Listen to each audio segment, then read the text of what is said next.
Right now, at this very moment, as you watch these light rays striking the magnified eye, similar tiny beams of light are entering your own eyes. And it's by our eyes that we are able to gain a great part of our knowledge. Nature has located the eye close to the brain so that its messages may arrive there quickly. Nature has also provided ample protection for this very delicate organ. Here, with the outer coverings removed, we see the eyeball completely surrounded by a layer of soft, fatty tissue and placed within the bony orbit, where it lies protected against sudden jolts. Seen from the side, the protected position of the eyeball within its funnel-shaped eye socket is shown still more clearly. Once again, we see the fatty cushion which protects it on all sides. Note this white stalk, which is the optic nerve, and also these muscles, which move the eyeball. This is the empty eye socket within the skull, with its bony walls inside and the rim of the bony orbit in front.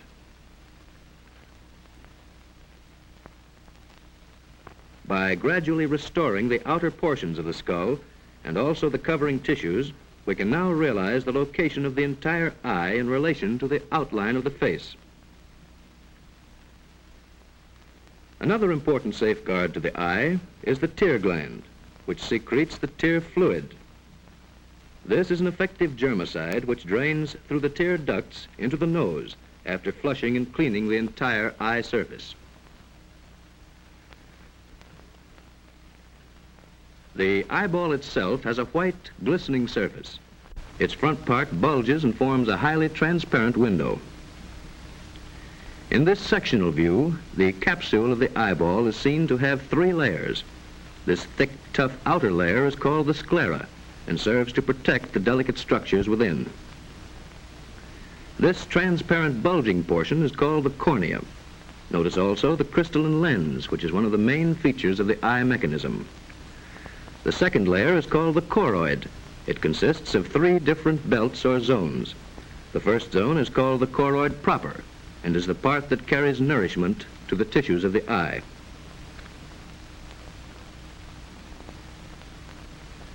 The next zone is called the ciliary body.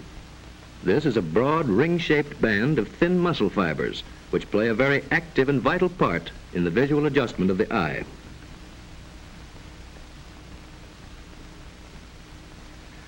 The third zone is the well-known iris, which expands and contracts the pupil much like the diaphragm of a camera. The iris will soon be described in greater detail.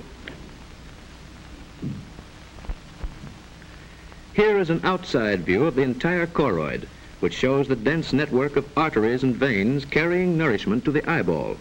You can also see the shape of the ciliary body and the iris.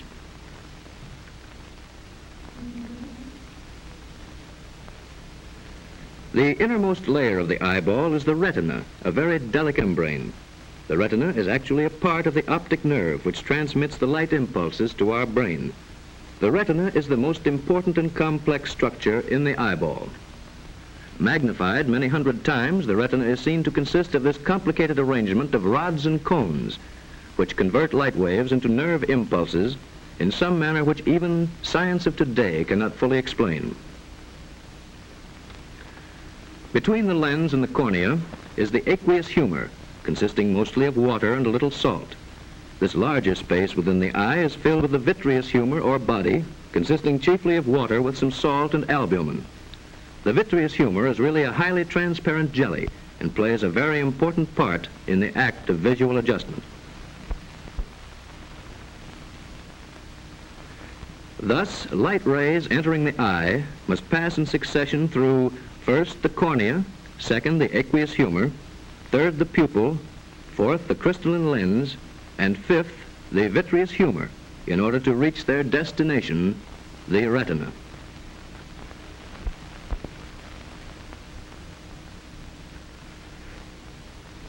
Now, just how do light rays act to form a clear picture within the eye? First, let us realize that light rays reflected from any object radiate in all directions, and that as an object moves farther away from us, the angle between the rays that enter our eyes grows smaller and smaller. And finally, when the object has reached a distance of 15 feet or more, the rays entering our eyes are practically parallel. Now, nature has provided that parallel rays shall produce a sharp image upon the retina without any effort, and, as one may say, with the eye in a state of complete relaxation. But if a distant object approaches the eye, the angle between entering rays again grows larger. This increasing angle changes the direction of the light rays as they pass through the lens, so that the sharp image falls behind the retina. As a result, the image upon the retina tends to become blurred. This blurring causes a response or reflex within our brain, which brings about harmonious internal adjustments of all parts of the eye. This adjustment is called accommodation. Accommodation restores the sharply focused image with marvelous speed and accuracy. This is all the more remarkable because the distance between lens and retina is fixed, and the lens itself must change its shape. Now compare this with the focal adjustment of a camera. Here the lens remains unchanged, but the film itself is moved until it reaches a sharp focal image. It is also necessary that both our eyes be fixed upon the same point in order that we may see an object clearly. Thus, as an object approaches us from a distance, our eyeballs turn accordingly. This movement is called the convergence of visual axes.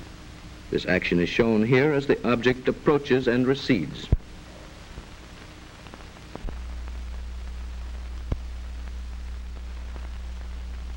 Here, in addition, we see the lenses accommodating their optical shape under the combined influence of blurred image and eyeball movement.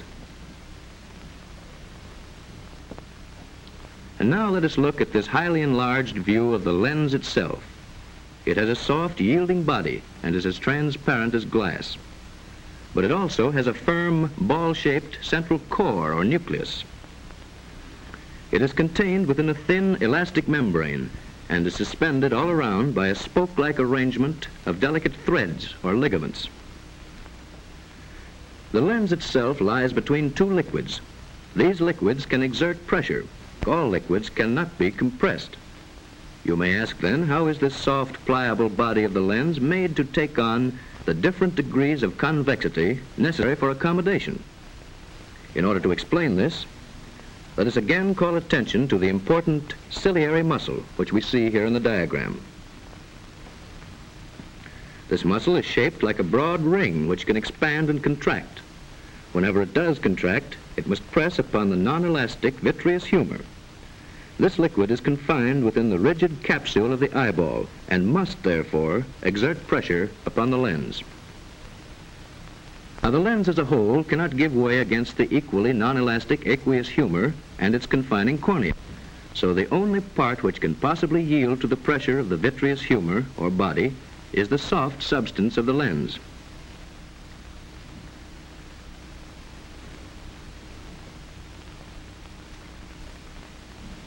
This lens substance is thus molded into an even curve against the rigid ball-shaped core, thus forming this highly convex bulge which science has called lenticonus. So whenever the image upon the retina becomes blurred, the brain automatically causes the ciliary muscle to contract or to relax until the lens has attained just the right shape to restore a sharply defined image upon the retina. This is the remaining portion of the choroid, called the iris, with its central opening, the pupil. Like the diaphragm of a camera, the iris regulates the amount of light and sharpens the image upon the retina. The iris acts automatically, and so is an important link in the process of accommodation.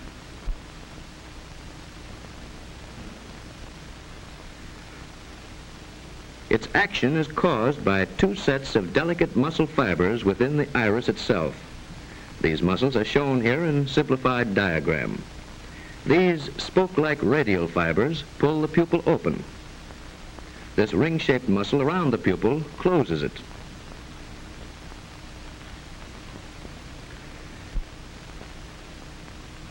In this side view, we see the opening and closing of the pupil, so that we may more clearly understand another important part played by the iris.